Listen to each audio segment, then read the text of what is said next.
When Samia Suluhu Hassan became the first woman president of Tanzania in 2021, the world celebrated.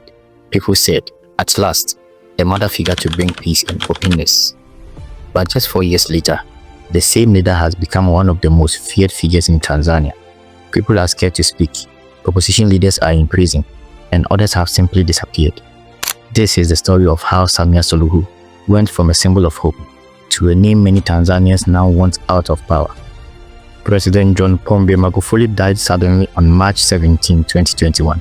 He had been in power since 2015, and his death shocked the entire nation. According to the constitution, Vice President Samia Suluhu Hassan took over 2 days later. On March 19, 2021, she became the first woman to ever lead Tanzania. At first, she seemed different, gentle, calm, and ready to unite a divided country. She reopened media houses, allowed opposition rallies, and fought for national healing. Tanzanians were hopeful again, but that peace did not last long.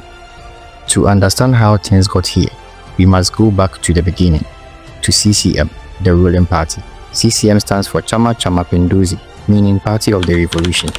It was formed in 1977 when 2 earlier parties, TANU from mainland Tanzania and the Afro-Shirazi party from Zanzibar, joined together. This was under Julius Nyerere, Tanzania's founding president. He believed in equality, hard work, and unity under a system called Ijama, African Socialism. Nyerere built a peaceful and stable country, one where race and religion did not divide people, but his party rule gave CCM full control. Even when Tanzania introduced multi-party politics in the 1990s, CCM never lost an election. Opposition parties like Chadema, ACT Wazalendo, and CUF tried to challenge them, but they faced intimidation, arrest, and election manipulation. Before Samia, there was President John Magufuli, the man both loved and feared. Magufuli came into power in 2015 with a strong hand. He called himself the bulldozer, a leader who didn't talk much, but acted fast. He fired corrupt officers live on TV, cut government spending, and pushed for Tanzanians to depend on their own resources. Many ordinary citizens loved him. They said he was firm, patriotic, and ready to make Tanzania great again. He faced rules, improved education, and expanded free schooling. But Magufuli's rule also had a dark side.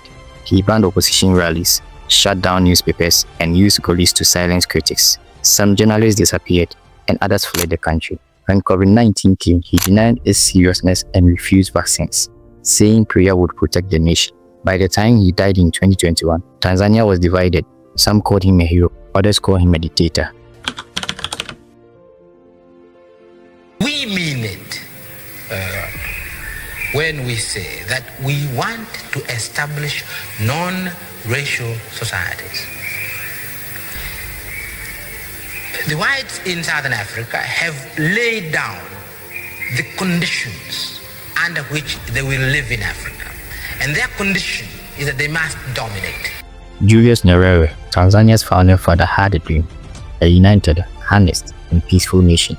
He wanted a Tanzania where leaders served the people, not themselves. A Tanzania where no one was afraid of their government. He once said, "Without unity, there is no nation." But today, the unity is breaking. The peace Nyerere built is slowly fading away under fear and mistrust.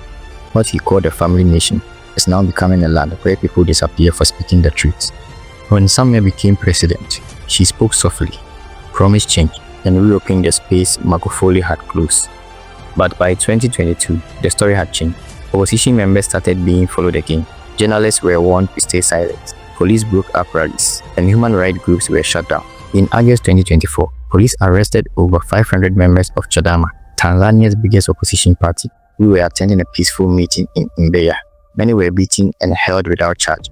Then came the death of Ali Mohammed Kibao, a Chadema youth leader. He was taken by men believed to be security officers on September 7, 2024, and found dead the next day in Dar es Salaam. His body had acid burns. Till date, no one has been arrested. On August 18, 2024, more people were taken away by police, and to this day, their families still don't know where they are. They have simply vanished. These are the fears that haunt Tanzanians today. Now, one of the loudest voices for democracy in Tanzania is Tundu Lissu. He is the vice chairman of Chadema and one of the few who still dares to speak. In 2017, he was shot 16 times by unknown attackers in Dodoma. He survived but was forced to flee the country for treatment. To this day, no one knows who ordered the attack. He returned in 2022, saying Tanzania deserved true freedom. But in April 2025, Lissu was arrested again, accused of treason and cybercrime, simply for criticizing the government. He now sits in prison. Other opposition members like Freeman Imbowe, Godbless Lima, and Joseph Imbelingi have also faced arrest or intimidation. Political analysts like Nicodemus Mindu have warned that if this continues, the 2025 elections will only be formality. CCM would win, but democracy will lose. Tanzanians say they don't want Samia Suluhu to continue as president because her rule has brought fear, silence, and loss. People disappear without explanation. Police arrest protesters and journalists. Opposition leaders are in jail. Citizens fear speaking out online. Mothers cry for sons who never came home. Many now whisper that Mama Samia has become worse than Magufuli. The same government that once promised peace now rules through fear.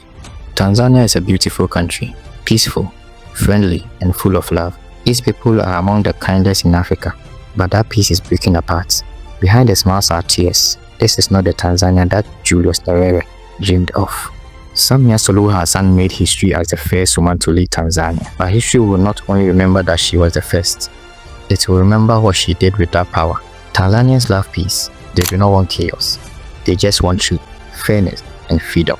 And until that day comes, they will keep asking, who took our peace away? Not interested, so I've never imagined to be a president. It's just, it came by chance because of our constitution, but I'm ready to bear the burden. Yeah. How difficult is it? It is difficult and it is not.